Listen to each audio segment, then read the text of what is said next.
नमस्कार दोस्तों। इस देश को जब आजादी मिली ना, उस आजादी के समय पर हमारे देश में से दो टुकड़े पूर्वी पाकिस्तान और पश्चिमी पाकिस्तान के नाम से अलग कर दिए गए। क्या कारण रहा अलग करने का, कभी इसको मौका पड़ेगा तो धार्मिक आधार पर इसे चर्चा करेंगे। लेकिन मैं आज एक नई बात बताने की कोशिश करता हूं कि जो ये दो थियोक्रेटिक स्टेट बनाए गए ना, उसका नाम दिया गया पाकिस्तान। पाकिस्तान का शब्द जो शाब्दिक अर्थ है, ऐसा स्थान जहां बहुत पाक जगह है, वो बहुत साफ, बहुत स्वच्छ, ईश्वर की जगह, ऐसा करके उसको समझाया गया।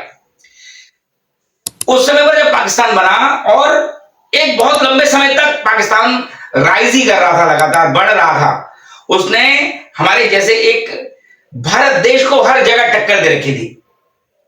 उस टक्कर के मूल में इस देश के जो राजनीतिक लोग थे ना, और निश्चित रूप से कांग्रेसी जो थे, उनकी शय और उनका इस देश के प्रति, हिंदुओं के प्रति जो घृणा की भावना थी ना, उस कारण से पाकिस्तान का राइज होता रहा। लेकिन अल्टीमेटली आज स्थिति क्या है? 70 साल बाद पूरा पाकिस्तान, उस पाकिस्तान की आर्थिक स्थिति क्या है? क्या स्थिति रह गई है? क्या वो पाकिस्तान बनाया पता नहीं, जिन इस्लाम के आधारों पर उसको बनाने की कोशिश की गई, तो उन 70 सालों में उस गति का हुआ क्या? क्या पाकिस्तान किसी चीज में भी आगे निकल के आ रहा है? मैं आपको बताऊं, अभी पिछले 3-4 दिन पहले वहां का अरशद नाम से एक बहुत ओलंपियन है, जेवलिन थ्रो का ओलंपियन, हमारे नीरज चोपड़ा को उसने टक्कर दी थी ओलंपिक में, 2nd नंबर पर आया। उसने सार्वजनिक रूप से ये घोषणा की है कि उसके पास जेवलिन थ्रो में जो जेवलिन होता है ना, वो जेवलिन उसका टूट गया है। क्या अधोगति है, क्या गति हुई है धर्म के आधार पर थियोक्रेटिक स्टेट की। आज उसका आर्थिक पक्ष खत्म हो गया, लिटरली टूटने को तैयार है, 4-4, 5-5 हिस्से में बंटने को तैयार है। चीन का इतना सारा कर्जा उसके ऊपर हो गया है, और उसका आधार क्या था बनने का? केवल और केवल हिंदू विरोध। दोस्तों, वो जो इनकी संकल्पना है ना कि दारुल अरब, दारुल इस्लाम, उस दारुल इस्लाम की धारणा को बनाए रखने के लिए पाकिस्तान की जो संरचना हुई, पाकिस्तान का जन्म हुआ, अब उस जन्म में वो मोहम्मद गौहरी को तो अपना पिता मानते हैं, अपना पूर्वज मानते हैं, लेकिन जो तक्षशिला विद्यालय है, तक्षशिला जो हजारों सालों से एक ऐसी जगह थी, उसको वो अपने इतिहास में जगह नहीं देना चाहते।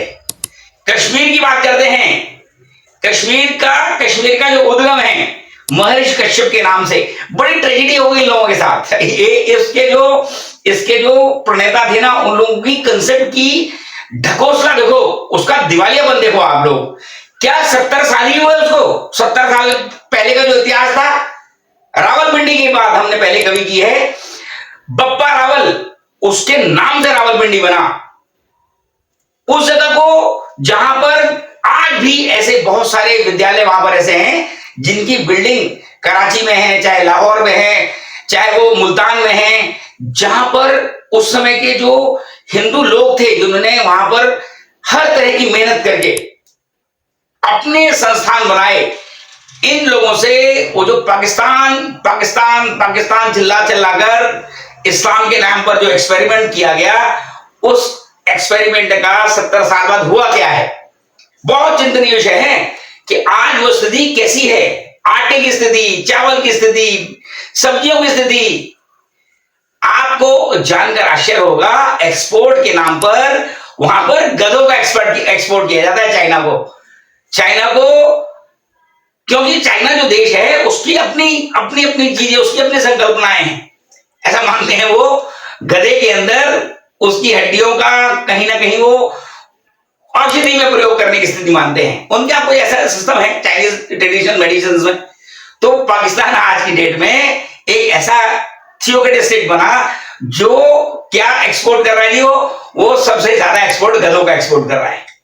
जो पाकिस्तान, भारत और पाकिस्तान की आजादी के समय पर आर्थिक रूप से भारत से ज्यादा मजबूत था, हमारे यहां से कई करोड़ रुपया उसको दिया गया, लेकिन आज वो स्थिति में कहां पहुंच रहा है? वो लोग किस स्थिति में पहुंच गए हैं? कहां पर जा रहे हैं, क्या कर रहे हैं, उनकी डेवलपमेंट का क्या है। उनके यहां पर मोटरसाइकिल नहीं बनती, कार की तो बात ही छोड़ दो। हमारे देश की जो मोटरसाइकिल, हमारे देश की जो कार इंडस्ट्री है, उसकी कार को देखकर उन्हें विश्वास नहीं होता कि भारत में ऐसी कारें बन रही हैं। तो दोस्तों, जो पूर्वजों द्वारा बातें की गई, धर्म के आधार पर बात की गई, तो जो भारत का धर्म है ना, धर्म अर्थात यह धार्यते सधर्म, जो धारण करने योग्य है, जिसकी आदतें, जिसकी व्यवहार आचार में लीजिए जैन चीजें हैं, वो धर्म है, वो पूजा पद्धति नहीं है। तो जो लोग इस सब के लिए जिम्मेदार हैं, उनकी जिम्मेदारी को तय करते हुए भविष्य के लिए उन गलतियों से सीखने की आवश्यकता है। अभी भी देर नहीं हुई है। हमारे पूर्वज सारे एक ही रहे हैं हमेशा, ऋषि मुनि हम सबके पूर्वज हैं। किसी ना किसी को इस सब में सोचकर कोई ना कोई तंत्र, कोई ना कोई बुद्धिजीवी वर्ग इस सब में, इस एकरूपता के बारे में कभी सोचना चाहिए। लड़ने का विषय नहीं है ये केवल और केवल बौद्धिकता और बौद्धिक बुद्धिमानी के साथ इसको सोचने का विषय है। नमस्कार।